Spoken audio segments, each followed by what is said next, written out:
dia! Sejam muito bem-vindos. Estamos entrando no ar com mais um programa Por Você. Hoje, o nosso tema da entrevista é um tema complicado para ser entendido. Nós vamos falar sobre o suicídio, que é uma coisa que vem aumentando a cada dia. E nós que ficamos sabendo quantas perguntas passam pelas nossas cabeças. Nossa, mas foi egoísmo da pessoa que se suicidou? Ela não pensou nos filhos? Não pensou nos pais? Ah, não tinha Deus? Cometeu um pecado? Meu Deus! A gente acaba julgando sem entender, Sem entender o que acontece. Em função disso, nós convidamos dois psiquiatras, Dr. Pedro Paulo Mazaro, médico psiquiatra da cidade de Presidente Prudente, e o Dr. Alfredo Colucci, médico psiquiatra da cidade de Marília, para esclarecer um pouquinho mais para a gente sobre esse assunto tão doloroso. É só aguardar.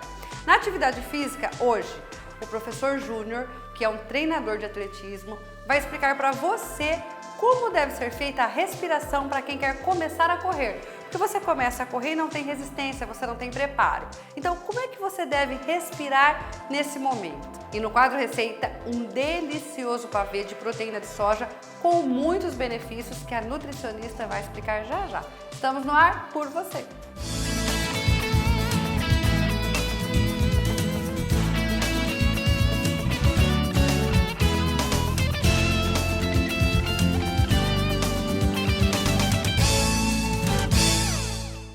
E hoje nós vamos começar o programa com o quadro Tirando as Suas Dúvidas. E a pergunta é realmente um assunto muito polêmico que vem aumentando a cada ano, é sobre o suicídio. Eu convidei o Dr. Pedro Paulo Mazaro, médico psiquiatra, perito em psiquiatria, e o Dr. Alfredo Colucci, médico psiquiatra também e psicanalista, que entra no segundo bloco, apenas para a gente falar sobre esse assunto. Então agora a gente vai para o quadro Tirando as Suas Dúvidas. Olha só a pergunta. Eu gostaria de entender um pouco mais o que acontece, o que se passa na cabeça de um suicida. Tirando as suas dúvidas. Tirando suas dúvidas. Oferecimento Visari, Hospital de Olhos. Sua visão levada a sério. Bom dia, doutor Pedro. Bom dia. Obrigada pela sua participação, primeira vez aqui, né? É uma honra estar aqui com você, viu? E um assunto bem amplo, né? Realmente é um assunto que abrange vários aspectos. Realmente é um assunto para se discutir em várias questões, em vários aspectos. Por isso que é muito importante a gente abordar esse assunto para a população se Sim, na verdade a população, doutor, fica na dúvida e muitas pessoas, eu não vou nem dizer a palavra, não seria a palavra julgar, mas as pessoas não entendem. Então a gente escuta assim, mas a pessoa precisava ter um pouco mais Deus no coração. Mas a pessoa não pensou na família, nos filhos que ficaram. Então tudo isso mexe muito com as pessoas, com os familiares e com as pessoas que ficam sabendo de tudo isso. Então assim, aqui a pessoa pergunta, eu gostaria de entender um pouco mais o que acontece e o que se passa na cabeça de um suicida. Dá para o senhor falar aí tudo isso? Então vamos lá. Bom, o que se passa na cabeça do suicida é uma questão muito complexa. Vou ser o mais objetivo possível em relação a lhe explicar a dinâmica.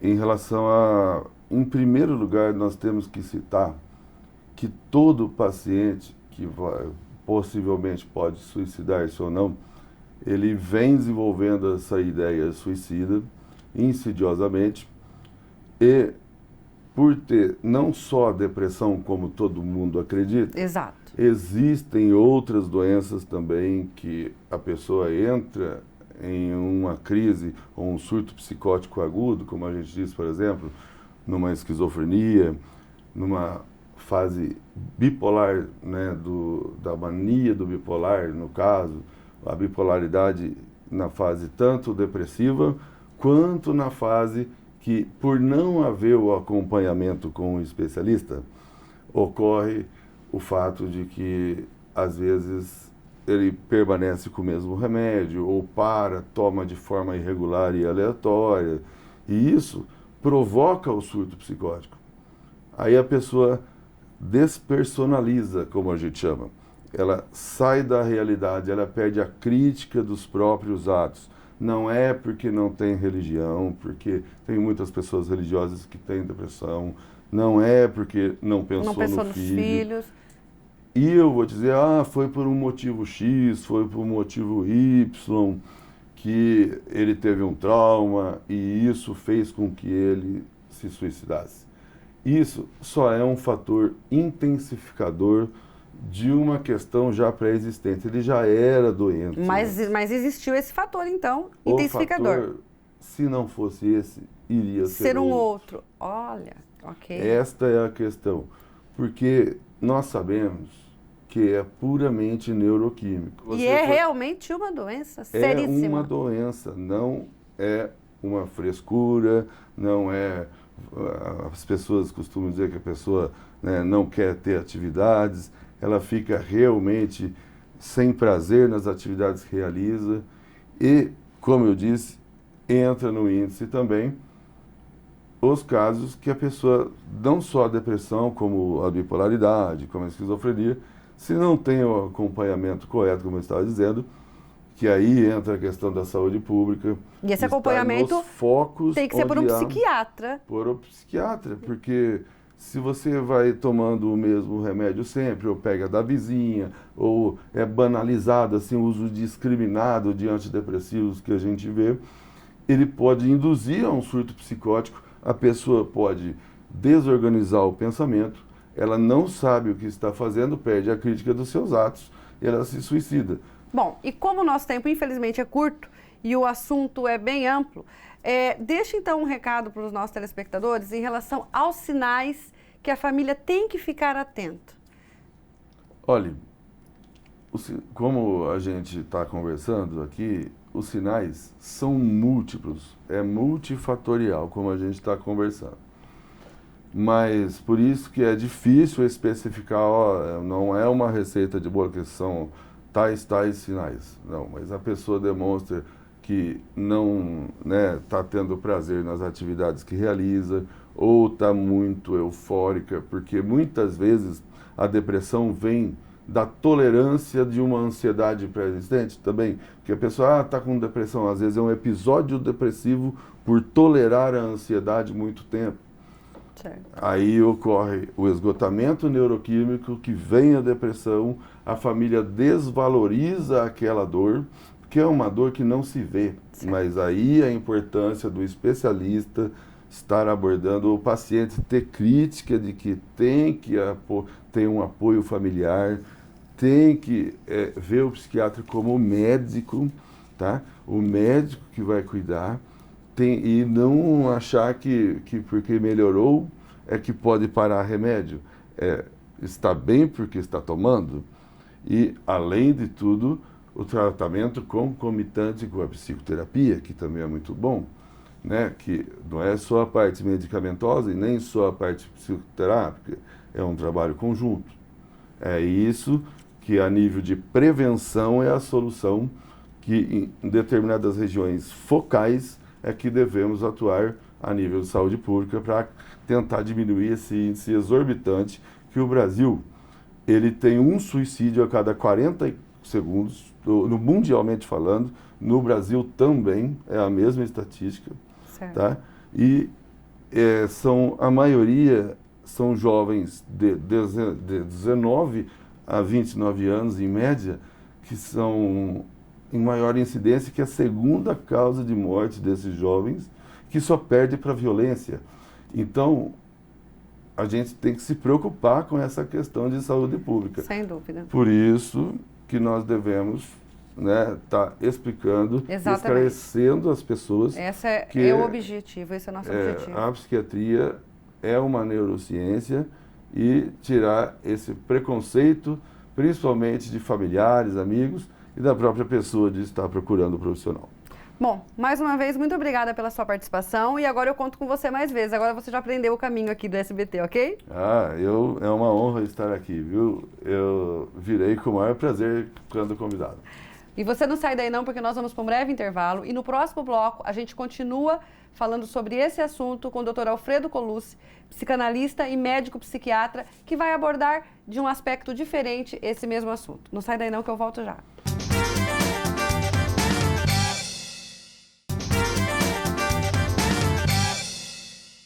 Estamos de volta e agora está aqui ao meu lado Dr. Alfredo Colucci, médico, psiquiatra, psicanalista. Dr. Alfredo, é uma honra receber o senhor aqui, que se deslocou de Marília e faz tanto tempo que a gente não se via, né? Pois é, mas também para mim, muito grato de você ter me convidado. Bom, vamos dar continuidade, né? O Dr. Pedro já falou um pouquinho Isso. sobre essa questão do suicídio e agora eu gostaria de ouvir a sua opinião, né, de um outro aspecto em relação a isso que vem acontecendo e que realmente está virando uma epidemia, né? Isso. Em Marília, principalmente, o índice de suicídio tem aumentado assustadoramente. Na região de Marília, né? Certo. Você também tem acompanhado, Sim, porque sim, você sim. está na região lá da Alta Paulista. E isso também nos preocupa. Nós formamos um grupo de estudos sobre suicídio e temos, assim, nos preocupado com essa questão. Eu vou tentar ilustrar um pouco com alguns fatos. Existe um filme que chama Normandia Nua, né?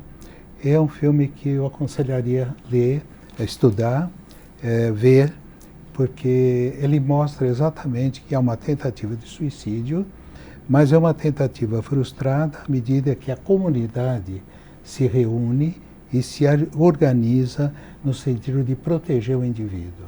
Certo. Né? Esse filme é muito bonito, porque tem, além da paisagem da Normandia, mostra a importância do grupo, da comunidade. Doutor Alfredo, mas a gente pode realmente afirmar o que o doutor Pedro falou no primeiro bloco? Não existe um culpado daquela pessoa ter se suicidado? Não existe uma causa específica, ela já tinha essa predisposição, e eu acho isso muito importante a gente frisar, porque as pessoas ficam totalmente perdidas, vendo tudo isso acontecer, então, e é o que eu falei, as pessoas acabam julgando aquela pessoa. Nessa obra, eles são muito clássicos, muito claros, perdão. Eles falam que é um processo que eles conhecem desde o nascimento. Eu preciso me suicidar. E eles lutam a vida inteira para que isso não aconteça. Então, o Dr. Pedro Paulo falou uma coisa importante. São aspectos de intercorrência. Tem um fato que pode estimular, se não for aquele fato, pode ser um outro.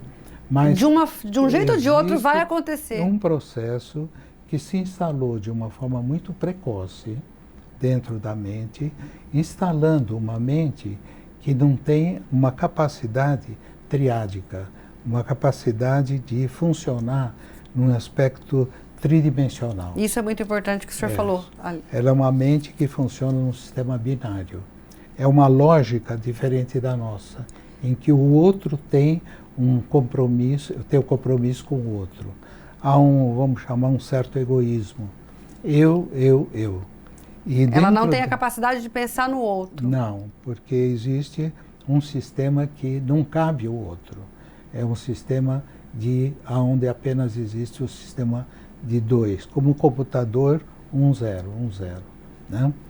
E isso forma-se um pensamento repetitivo e um pensamento que não cabe um argumento de lógica para desfazê-lo, tipo um delírio, né? Ok, e como diminuir isso?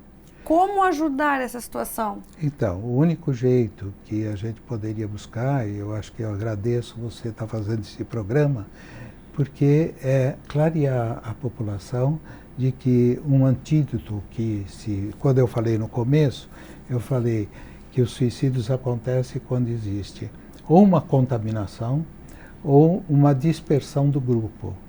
E o grupo e da comunidade que se volta para o indivíduo se sentir sozinho. À medida que a comunidade agrupa ou a família se estrutura para conter o indivíduo, isso é uma forma de produzir um antídoto. Eu ouvi isso na missa de um padre. Não fiquem sozinhos, estejam sempre em grupos com mais pessoas. E ele estava falando exatamente isso. Então, a religião, e todo o processo religioso é estimular a articulação grupal, né? E realmente, se você pegar... Tanto que a pessoa, quando se mata, ela está sempre sozinha. Isso, mas a igreja também foi uma culpada muito grande em termos de, durante séculos e séculos, considerar o suicídio como um pecado. Mas não, ainda hoje, não dentro da igreja, não, né? Mas a gente escuta pessoas, que foi o que nós falamos, alguns falam, mas a pessoa não tinha Deus no coração, mas a pessoa... E não é isso. Não é isso. Então, em princípio, eu acho que a igreja precisa reformular, considerar o vértice científico, considerar o vértice existencial, religioso e permitir a formação de comunidades, de grupos que ampliam a segurança e rodem a continência das pessoas. Nós precisamos fundamentalmente um do outro. Doutor Alfredo, mais uma vez, muito obrigada mesmo. Agora o senhor já aprendeu o caminho de Marília aqui para Prudente. Quero contar com o senhor aqui mais vezes, ok? Tá bom. Tá bom? Bom, nós vamos para um breve intervalo e no próximo bloco a gente ainda continua, mas sobre outros assuntos, tem receita saudável, atividade física. Não sai daí não, porque eu volto já.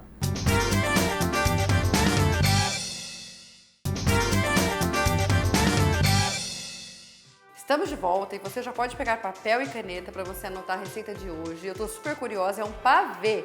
Em 16 anos de televisão, é a primeira vez que a gente vai gravar um pavê. E olha só, é um pavê de proteína de soja texturizada. Com certeza vai ser uma delícia. Mas agora eu quero apresentar para você a J5000, lavadora de alta pressão residencial da Jatoclean. Confira. Leve, eficiente e econômica. Esta é a J5000, lavadora de alta pressão residencial da Jatoclean. Fabricada no Brasil, possui mangueira de longo alcance, gatilho com trava de segurança e qualidade superior. Com a J5000 da Jatoclean, a economia de água é de até 80%. J5000, a sujeira sai, a beleza fica. Jatoclean, produtos de confiança, limpeza de qualidade. J5000, a sujeira sai e a beleza fica. Para maiores informações, acesse o site que está aí no seu vídeo, jatoclean.com.br. Bom, vamos agora falar do nosso pavê. Bom dia, Mariane. Bom dia. Peraí, é Mariane ou Mariana? Mariane. Mariane. Segunda vez que a Mariane está aqui e veio para arrasar, né? Porque ela trouxe um pavê de proteína de soja, é isso? Isso mesmo. Uma receita inédita para vocês. Passa a receita, os ingredientes, perdão. Vamos lá, então. 1 xícara de chá de açúcar cristal, 1,5 xícaras da proteína de soja, 1 latinha de creme de leite de 200 gramas, 5 colheres de amido de milho, 4 colheres de coco e 2 xícaras de leite integral. Então nós vamos começar aqui colocando o leite. Vamos usar a panela porque precisa formar um creme para ele ficar aquela consistência bem grossa. Então eu vou pôr aqui. Em seguida, vou pôr o amido de milho, o coco e o açúcar. E nós não falamos aqui, mas a gente mostrou da bolacha, né? Não tem pavê sem bolacha, né? Exatamente. É o biscoito de maisena que nós vamos usar para forrar, então, o nosso pavê. Ok. Para dar a massinha nele. Agora, então, eu vou mexer aqui, misturar bem os ingredientes e, na sequência, nós já vamos ligar o fogo. Agora, eu vou ligar e nós vamos mexer até ele engrossar. Ele precisa ficar numa consistência bem grossa. Bom, já deu ponto, né? Ficou tipo um ponto de brigadeiro, né? Isso mesmo. Ele fica com uma consistência bem mais grossa. E agora já tá pronto? Agora já tá pronto, só desligar agora o fogo. A gente vai deixar aqui, reservando por enquanto, e a gente vai forrar então a vasilha com os biscoitos. Nós vamos utilizar o leite de coco. Agora que ele vai ser usado, então? Isso, agora. O leite de coco vai ser usado cerca de meio frasquinho desse daqui. Por quê? Porque nós só vamos mesmo colocar um pouquinho por cima para umedecer a bolacha, tá? Então vamos lá.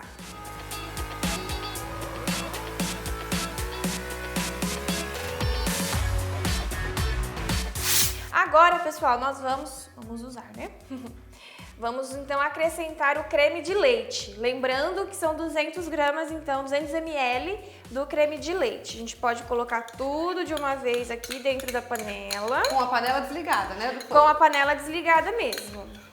E agora é só mexer e acrescentar na vasilha.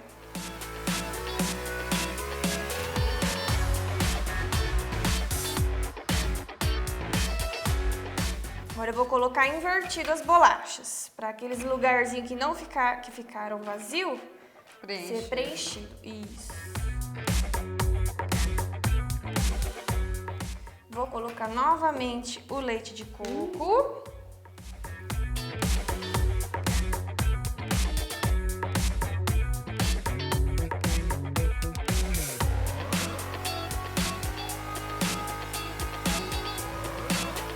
Bom, nosso pavê tá pronto. O que a gente vai fazer agora? Levar para o congelador e quando for servir, nós vamos então colocar por cima a proteína da soja. Por que não colocar agora? Porque... Se a gente colocar agora e levar para a geladeira, a proteína vai murchar.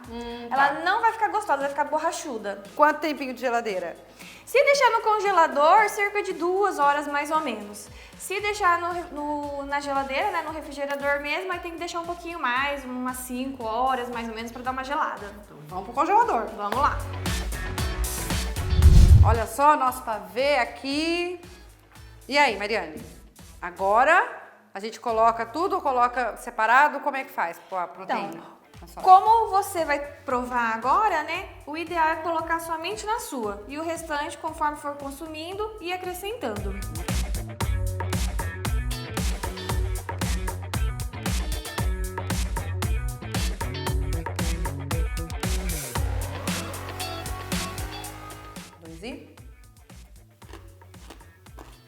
Pessoal, vocês estão ouvindo o barulhinho da soja?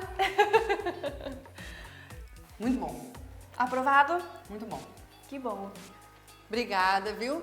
Eu que agradeço o Volte convite. mais vezes, uma delícia. Obrigada. Bom, e agora, enquanto eu termino de comer o meu pavê, você fica na companhia do professor Júnior, ele é treinador de atletismo, personal, e ele vai explicar para você que quer começar a correr, porque as pessoas ficam na dúvida na questão da respiração, né? Sim. Você começa a correr e aí você não tem aquela resistência, será que você está respirando da maneira correta, será que não? Agora ele vai explicar tudinho para você. Bom dia, Júnior!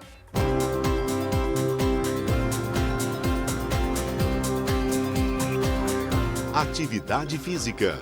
Oferecimento Total Vida Policlínica. Quem cuida da saúde vive o melhor da vida. E Bruden Náutica. A vida em seus melhores momentos. Bom dia, Maíta, tudo bem?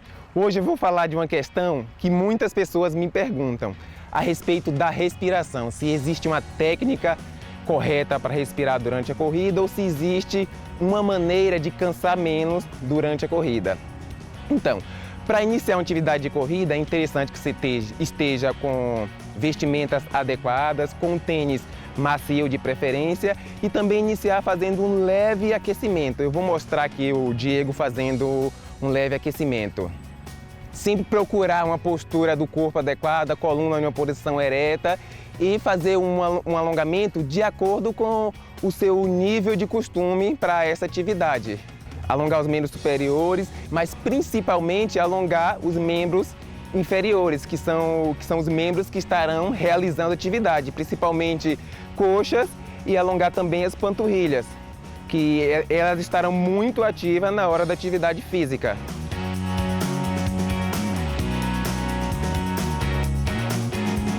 Depois de um breve aquecimento, o Diego vai demonstrar para nós a técnica ideal de corrida. Agora eu vou falar um pouco da técnica de respiração.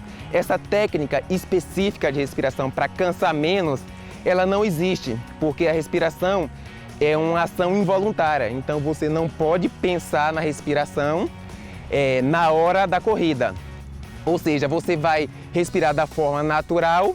À medida que o seu condicionamento físico for melhorando, você vai conseguir correr mais rápido, por mais tempo, sem se cansar tanto.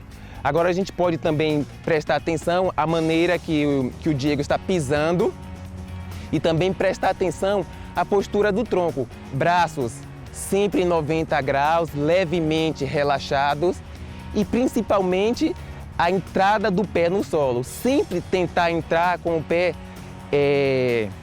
embaixo do seu centro de gravidade para evitar o impacto do calcanhar no chão.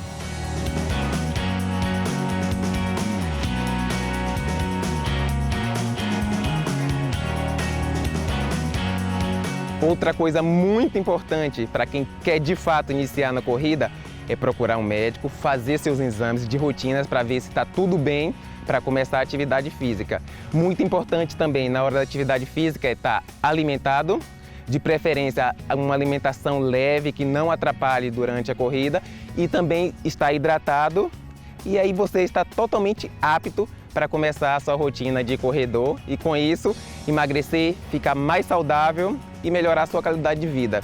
Isso aí é muito importante para nós treinadores. Eu espero ter ajudado e até a próxima. Contem comigo sempre que precisar. Obrigada, Júnior. Vou começar a correr também, aproveitar essas dicas aí muito importantes que você passou. Chegamos ao final de mais um programa. Se você perdeu alguma coisa, acesse o portal do SBT, fica tudo registrado lá, entrevistas, receitas, atividades físicas, tudo, tá? Eu espero por você sábado aqui no SBT. Um bom sábado, um bom domingo, uma excelente semana. Tchau, tchau.